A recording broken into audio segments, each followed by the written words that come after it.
Interlock education সেন্টারের পক্ষ থেকে সবাইকে স্বাগতম। আজকে আমরা দুটো ওয়ার্ড মেনি এবং মাচ, এই দুটো ওয়ার্ডের ভেতরে পার্থক্য বোঝার চেষ্টা করব। সাধারণত এখানে মেনিটা প্লুরাল নাউনের আগে ব্যবহার হয় আর মাচটা সিঙ্গুলার নাউনের আগে ব্যবহার হয়। যেরকম my brother has not many books, এই বুকসটা কি প্লুরাল নাউন, তার আগে কি ব্যবহৃত হলো মেনি। আর মাছটা কোথায় ব্যবহৃত হবে? Is there much must in the field, তার মানে কি মাটি কি অনেক ময়লা ছিল, তো এই মাছ ডাস্টটাকে সিঙ্গুলার নাউন, তার আগে কে বসবে? মাছ বসবে। আচ্ছা, আর দুটো ওয়ার্ড, সেটা হচ্ছে ফিউ এবং এফিউ এর ভিতরে পার্থক্য। ফিউ বলতে বেশি সংখ্যক নয়, সংখ্যার স্বল্পতার উপর জোর দেওয়া হয়।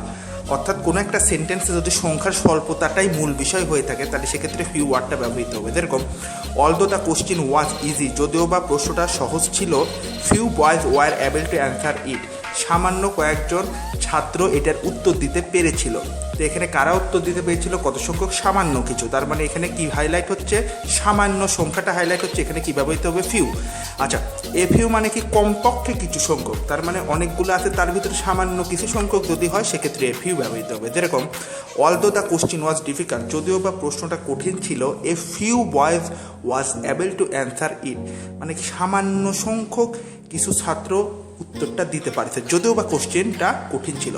তো এই দুটো সেন্টেন্সের ক্ষেত্রে একটা জিনিস লক্ষণীয়, যদি নেগেটিভ অর্থে কোনো কিছু বোঝায়, যেরকম কোশ্চিন সহজ সামান্য কয়েকজন অ্যান্সার দিচ্ছে, এটা কিন্তু নেগেটিভ অর্থ বোঝাইছে, বেশি অ্যান্সার দেওয়া উচিত ছিল, তখন ব্যবহার করবো ফিউ। আর এখানে কি কোশ্চিন কঠিন ছিল তারপরেও কয়েকজন অ্যান্সার দিতে পারছে, তার মানে কঠিন কোশ্চিন তারপরেও অ্যান্সার দিতে পারছে, তার মানে পজিটিভ অর্থে ব্যবহার হয়েছে। সুতরাং পজিটিভ অর্থে যদি ব্যবহৃত হয় এ ফিউ হবে, নেগেটিভ অর্থে যদি ব্যবহৃত হয় শুধু ফিউ হবে। ধন্যবাদ সবাইকে।